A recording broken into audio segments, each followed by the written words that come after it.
আসসালামু আলাইকুম ওরহমতুল্লাহি ওবারাকাতু। আজকে আমরা আমাদের 7 নম্বর পর্ব করব। সপ্তম শ্রেণী, অধ্যায় হচ্ছে 5 বীজগণিতীয় সূত্রাবলী ও প্রয়োগের 7 নম্বর পর্বটা করব। এখানে আছে আমাদের হচ্ছে উদাহরণ 14 এবং উদাহরণ 15। এটা এখন আমরা সলভ করব। তো চলো দেরি না করে শুরু করি। বিসমিল্লাহির রহমানির রহিম। প্রথম আমাকে দেওয়া আছে 2x + 3y, আর এখানে হচ্ছে whole square minus 2x + 3y, এরপরে হচ্ছে 2x - 5y। আচ্ছা, তাহলে আমি এখানে ধরে নিতে হবে, কী করতে হবে, এখানে একটু আমাকে ধরে নিতে হবে। ওকে, এখানে যদি আমি ধরে নিই যে 2x প্লাস, এখানে একটু লিখে দিই যে ধরি 2x + 3y ইকুয়াল a, এবং 2x - 5y ইকুয়াল হচ্ছে b।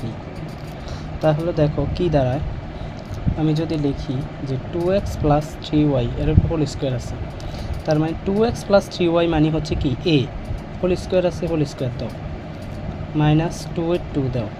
যেখানে 2x + 3y দেখবা সেখানে a দিবা, যেখানে 2x - 5y দেখবা সেখানে b দিবা, যেখানে 2x - 5y দেখবা সেখানে কি দিবা, b দিবা, প্লাসের প্লাস b স্কোয়ার।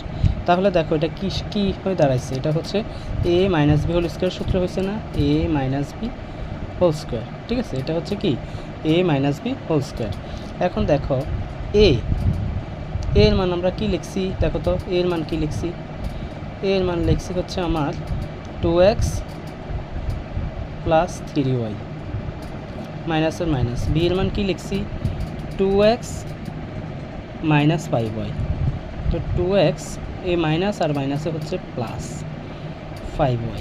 ঠিক আছে, আশা করি এই লাইনটা একটু বুঝছেন। ঠিক আছে, এই লাইনটা কীভাবে লিখছি, প্রথম এর মান ছিল 2x + 3y, আর হচ্ছে মাইনাসের মাইনাস, আর বি এর মান হচ্ছে 2x - 5y। তো 2x এর 2x লেখার পর এখানে আছে মাইনাস, এখানে আছে মাইনাস, তো মাইনাসে মাইনাসে প্লাস 5y।